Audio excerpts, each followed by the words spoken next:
You're stepping off a plane after the longest, loneliest flight of your life. Your eyes are swollen from crying in airplane bathrooms where no one can hear you. Your hands still smell, faintly, of the foreign cemetery. Dirt you couldn't quite wash off. The man you promised forever to is gone, buried thousands of miles away, and all you want, all you're asking for, is one single kind face waiting at baggage claim. Just one person who says, "I've got you." So you pull out your phone in that cold, fluorescent airport hallway, fingers numb, and type into the family group chat, the one with the little heart emoji next to the name, family. Flight lands at 3 p.m. Can someone pick me up? You hit send. You wait. The three little dots appear, disappear, appear again. Then your brother's name pops up. "We're busy. Try Uber." Before you can even process it, mom's message follows like a slap. "Why didn't you plan better?" You stare at the screen until the words blur. Your chest feels like someone parked a car on it. You type back the only thing you have left that won't shatter you completely. "No worries." Then you wheel your suitcase toward the Uber line, rain tapping on the glass doors like it's trying to get in and join the crying. If that little scene just twisted something inside your stomach, good. Stay right here, because this isn't a story about a rude text or a bad airport pickup. This is about what happens when the people who are supposed to catch you when you fall look the other way instead. When loyalty gets treated like an old coat you can just toss in the donation pile. And how sometimes the truth has a way of showing up on the evening news and making everyone drop their phones like they're suddenly burning their hands. I'm Sophia Harper. I'm 34. I grew up in Seattle. Still live here when I'm not. Well, when life doesn't pull me somewhere else. I've spent the last couple years sharing the real stuff, the kind of stories that make your throat tight and your eyes sting, because I've walked through some version of them myself. If you're new around here, hit subscribe real quick so you don't miss how this ends. And drop a comment while you're at it. Tell me where you're watching from tonight. Are you in Chicago with snow piling up outside? Florida trying to pretend it's not humid? Maybe curled under a blanket in Portland? I read every single one. Knowing you're out there makes telling this feel a little less like screaming into the wind. Okay, let me take you back so you understand why those two messages hurt like a fresh wound. I was always the fixer in our family. Dad walked out when I was 9. Mom worked double shifts at the hospital. Jake, my younger brother, was the golden one. Funny, athletic, could talk his way out of anything. Teachers loved him. Mom beamed when he walked in the room. Me? I was the quiet on a roll kid who never made waves. I babysat neighbors for extra cash so Mom didn't have to stress about Christmas. I tutored Jake through high school even though he never asked when he wanted to propose to Sarah but was short on the ring. I gave him the money I'd saved for my own study abroad program. No lecture. No you owe me. Just family. I thought that's what family did. Then I met Mark. He was this tall, slightly scruffy journalist with laugh lines. Already at 31 and a habit of leaving sticky notes with terrible puns on my fridge. We fell hard and fast. Got married on a rainy Tuesday at the courthouse because we couldn't wait. When his career took us to London, I went without hesitation. I worked remote as a graphic designer, built us a tiny flat full of secondhand books and too many houseplants. We were happy, the kind of happy that makes you feel safe enough to be vulnerable. Until he took that last assignment. He was chasing a story about Horizon Tech, a huge American company everyone in Seattle seemed to have stock in or work ties to. He'd been digging for months. One night he called me from some hotel in Eastern Europe, voice low and wired. "Soph, this is bigger than I realized. I've got documents, real proof, but I think they know I'm close." I begged him to come home. He said he just needed a few more days. 3 days later I got the call. Building collapse. Tragic accident. Mark didn't make it. I flew out alone, handled the embassy paperwork alone, stood in a foreign graveyard in a borrowed black coat and said goodbye alone. My family sent a fruit basket and a group text. "Thinking of you." That was it. So when I finally boarded the flight back to Seattle, all I wanted was the smallest kindness. Someone to hug me at arrivals. Someone to drive me home so I didn't have to pretend I was okay in the back of a stranger's car. Instead I got try Uber. I took the Uber, sat in the back seat watching rain streak across the window like tears. The city was crying for me. Checked into a small hotel near the airport because I couldn't face the empty apartment yet. unpacked one pair of socks at a time, stared at Mark's wedding band on the nightstand, tried to remember how to breathe. What I didn't know, what none of us knew, was that Mark had sent me everything the night before he died. A secure drive link, every file, every name, every transaction. He'd written one line at the top: "If something happens to me, finish it. For the people they hurt, I love you." I opened that drive at a.m., jet-lagged and hollow, and started reading. And that's when I realized the story he died for wasn't just big, it was personal. I'm still in that hotel room, the one with the buzzing fluorescent light in the bathroom that never quite turns off. It's maybe PM now. I've been sitting cross-legged on the bed, staring at Mark's secure drive like it's both a bomb and a lifeline. I don't read every single page, honestly. I can't. The grief is still too fresh, too loud. But I see enough. Dates, names, proof that the accident that killed him wasn't random. Mark had been close to exposing something ugly, something people with power didn't want out. He sent me the files with that one line: "If something happens to me, finish it. For the people they hurt, I love you." I don't cry while I'm doing it. I'm too numb for that. I just act. I open 3 anonymous tip lines, major news outlets that actually follow through on big stories. Drag the folder, hit send. No message. No signature, just the truth. Drop like a stone into still water. Then I shut the laptop, curl into a ball under the thin blanket, and finally let the tears come. Not loud sobs, just quiet, endless leaking. I'm not thinking about revenge. I'm thinking about Mark trusting me with his last piece of work. I'm thinking about how he died believing the story mattered. So I made sure it did. Across town, in Jake and Sarah's cozy Bellevue kitchen, the one with the pendant lights, I helped them choose years ago. They're doing what families do on a random Tuesday. Mom's there stirring a pot of chili she insisted on making. Jake's leaning against the counter, phone in hand, half listening to Sarah talk about the kids' soccer schedule next weekend. The TV's on in the living room, volume low, just background noise. Then the evening news breaks in with that urgent music sting. "Breaking tonight.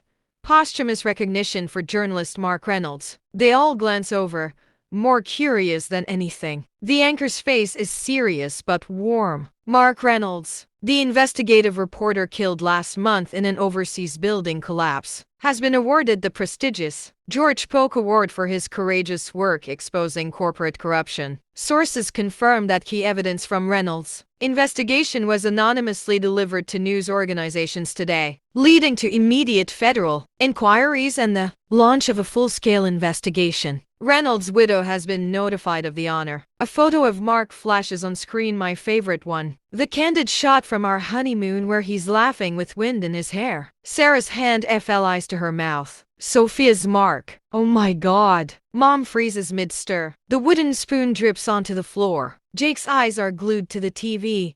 He doesn't blink. The anchor continues. Reynolds' final pieces delivered after his death have already prompted urgent action. Colleagues say his work saved countless families from financial ruin tied to the exposed practices. Tonight, the journalism community is remembering him not just as a victim of tragedy, but as a hero whose truth outlived him. Silence in the kitchen. Thick, suffocating silence. Jake's phone starts lighting up, texts from coworkers, a notification from a news app. Breaking. Mark Reynolds, posthumously honored, evidence dropped today. He opens the family group chat without thinking, scrolls up to earlier. My text at PM. Flight lands at 3 p.m. Can someone pick me up? His reply.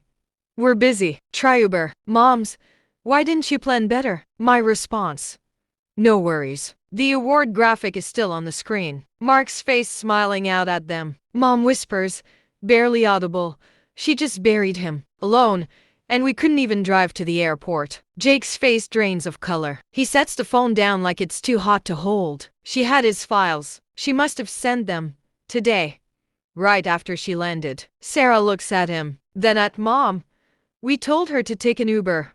After she lost her husband. After she handled everything by herself overseas. No one speaks for what feels like forever. The chili keeps bubbling on the stove, forgotten. Mom's eyes fill. We always said she was the strong one, that she'd be okay. But strong people, they still need someone to show up. Jake rubs his face hard. like he's trying to wipe the memory away. I didn't even ask how she was. I just brushed her off. The news moves on to weather, but they don't change the channel. They just sit there, staring at the screen, at the photo of Mark that keeps looping in the ticker. And in that moment, the weight of their words from earlier crashes down harder than any headline. They didn't just miss a pickup. They missed showing up for the one person who had always shown up for them. While I'm across town in a hotel bed, hugging Mark's old hoodie, breathing in the faint scent of him that's almost gone, they're staring at the truth they can't unsee. The rain had stopped by morning, but the Seattle sky stayed heavy gray as old grief. I woke in the hotel room to my phone buzzing, not the family chat, but notifications from news apps, emails from unfamiliar addresses, texts from Mark's old colleagues. The story had broken wide open overnight. Horizon Tech's stock was tanking. Federal agents had raided their headquarters in Bellevue before dawn. Names Mark had documented: executives, lobbyists, even a few local politicians with suspiciously timed investments were splashed across every outlet. The building collapse was now officially under investigation as possible corporate sabotage. Mark wasn't just honored, he was the catalyst for what might become the biggest white-collar scandal in a decade. I didn't feel triumph. I felt empty, like I'd handed over the last piece of him and now there was nothing left to hold. I showered, dressed in the same black sweater I'd worn to the funeral, and checked out. The apartment waited, full of his things I wasn't ready to face. Instead, I drove to a quiet coffee shop near Pike Place, ordered black coffee, and sat in the corner watching the world move like it hadn't just cracked open. My phone lit up again. This time, the family group chat. Mom, Sophia? Are you okay? We saw the news. Call me. Jake. Soft, please answer. We're so sorry about last night. About everything. Sarah, we had no idea. None. Please let us know you're safe. I stared at the messages until the screen dimmed. No anger flared, just a tired, bone-deep exhaustion. They were sorry now. Now that the world knew what Mark had uncovered. Now that my name was tied to it in every headline. Widow delivers bombshell evidence. Now that ignoring me might look bad if cameras showed up. I typed once, deleted it, typed again. Mark trusted me to finish what he started. I did. That's all. I hit send, then muted the chat. Not blocked, muted. There was a difference. I wasn't ready to burn the bridge entirely. Not yet. The day blurred. I met one of Mark's editors at a small diner. She hugged me till long eyes red. He always said you were the strongest person he knew. She told me. He was right. We talked logistics, interviews I might give, protection if threats came. I nodded, numb. Then she slid a folder across the table. These are the last pieces he filed before. He wanted you to see them published under both your names, as co-authors. I took the folder home that afternoon. The apartment smelled faintly of dust and him. I opened the windows, let the salt air in and read. Every word was marked sharp, careful, furious in that quiet way of his. At the end of one draft, he'd handwritten a note in the margin. For Soph, if I don't make it back, tell them the truth hurts less than lies. And tell my family I'm sorry I couldn't be there more. But mostly tell you I love you, always. I cried, then proper, ugly crying until my ribs ached. When it passed, I felt lighter. Not healed, just clearer. That evening, a knock came. I froze. Through the peephole. Mom, Jake, Sarah, all three, standing in the hallway like they'd rehearsed this. Mom held a casserole dish wrapped in foil. Jake looked like he hadn't slept. Sarah's eyes were swollen. I opened the door but didn't step aside. Mom spoke first, voice small. We brought food, and we wanted to see you, to say we're sorry, really sorry. Not because of the news, because we failed you when you needed us most. Jake shifted. I was an ass. Worse than an ass. I didn't even ask how you were holding up. I just assumed you'd handle it, like always. Sarah, we should have been there. At the airport, at the funeral, everywhere. I looked at them, really looked. The people who'd leaned on me for years. The people I'd given pieces of myself to without asking for much back. Now they stood here, humbled, waiting for scraps of forgiveness. I don't hate you, I said quietly. I just don't trust you the same way anymore. You made a choice yesterday, a small one maybe,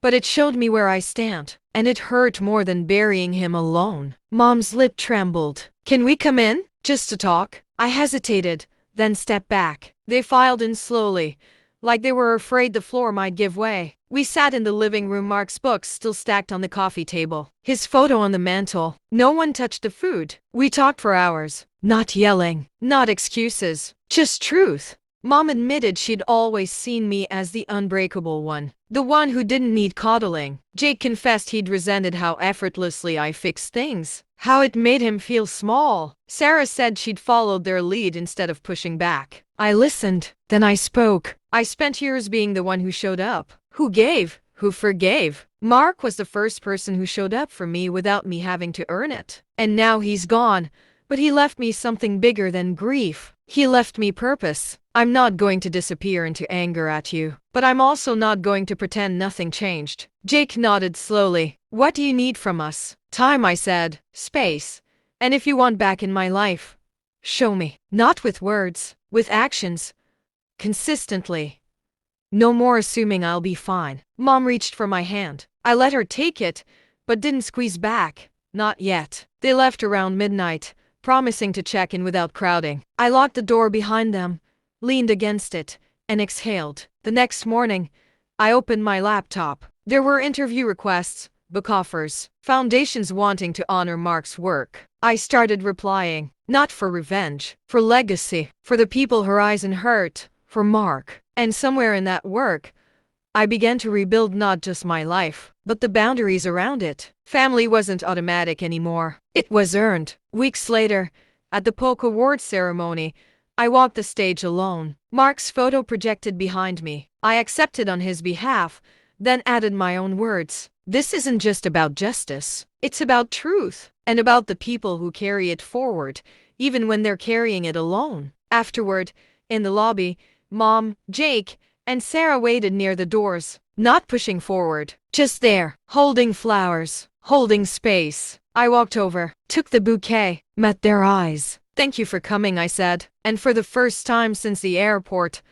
I meant it. 3 months later, the sky over. Seattle finally broke open into something resembling spring. Cherry blossoms drifted like pale confetti across the waterfront, and the air smelled of salt and wet earth instead of just rain. I had moved out of the old apartment. Too many ghosts in the corners, too many half-dead houseplants Mark used to talk to. I found a smaller place on Capitol Hill with tall windows and no memories pressed into the floorboards. I kept one framed photo of him on the new mantel, the honeymoon laugh, wind in his hair and nothing else. The Horizon Tech fallout had become textbook scandal. CEO indicted, board members resigning in disgrace, class action lawsuits stacking up like cordwood, several families who'd lost everything in the companies. Predatory investment schemes reached out to me personally, not for money, for thanks. One woman sent a handwritten card. Because of your husband and you, my grandchildren will go to college. I kept it in the same drawer as Mark's wedding band. I wasn't hiding from my family anymore. I just wasn't chasing them either. They had started showing up in small, consistent ways. No grand gestures, no tearful speeches in the rain, just presence. Jake began texting once a week, not "how are you" platitudes, but real questions. Saw an article about whistleblower protections. Want me to read it and summarize? He drove me to the DMV when my license expired because I still hated driving in heavy traffic. He didn't make a production of it. He just appeared at the right time with coffee. Sarah dropped off homemade soup every Sunday for 6 weeks straight. No note.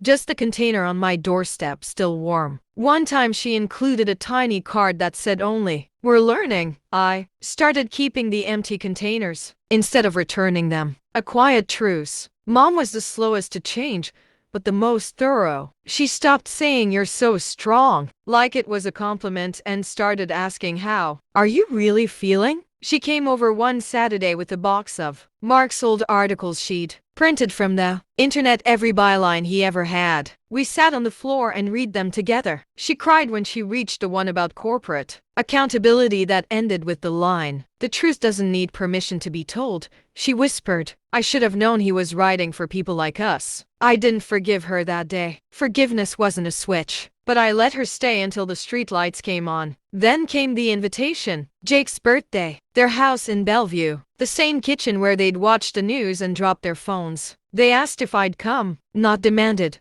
asked. I said yes. I arrived 20 minutes late on purpose, old habit, testing the water. When I walked in, the chatter quieted for half a second. Then Sarah hugged me. Not a pity hug, a real one. Mom took my coat without asking. Jake handed me a beer and said, low enough that only I could hear, thanks for coming. Means more than you know. Dinner was loud. The kids ran circles around the table. Stories about school, soccer, the dog that ate someone's homework. Normal, painfully normal. I laughed at something Sarah said and realized it didn't feel forced. After dessert, Jake stood up and tapped his glass with a spoon. Everyone groaned good-naturedly. He was terrible at speeches. I'm not good at this, he started, but I need to say it anyway.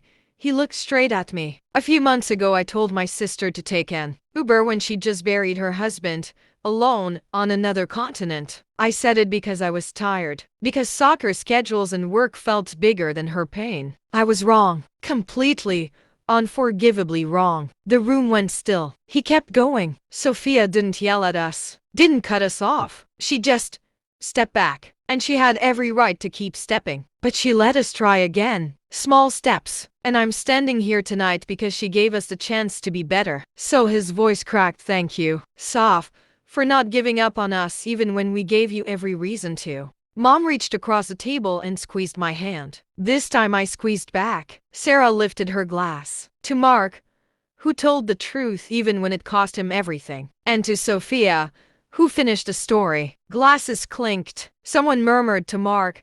Someone else whispered to Soph. I didn't speak. I didn't need to. Later, when the kids were in bed and the adults were clearing plates, Jake found me on the back porch staring at the city lights across the lake. You didn't have to come tonight, he said quietly. I know. He leaned on the railing beside me. I used to think revenge would look like screaming, or cutting people off forever, or making them suffer the way you suffered. I gave a small laugh that had no humor in it. I thought so too, for about 5 minutes. So what did it look like instead? I looked at him, really looked. At the lines around his eyes that hadn't been there when we were kids. At the way he kept his shoulders squared even when he was ashamed. It looked like living well, I said. Not to spite you, just because Mark believed the truth mattered. And because I decided my life would matter too. You not being invited to the center of it anymore. That was the consequence. Not punishment. Just physics. He nodded slowly. We're still on probation, aren't we? Always, I said. But I smiled when I said it. We stood there until the air turned cold. Then we went back inside, where Mom was packing leftovers for me to take home and Sarah was already planning next month's dinner. I drove away with foil containers on the passenger seat and the faint smell of chili in the car. Revenge,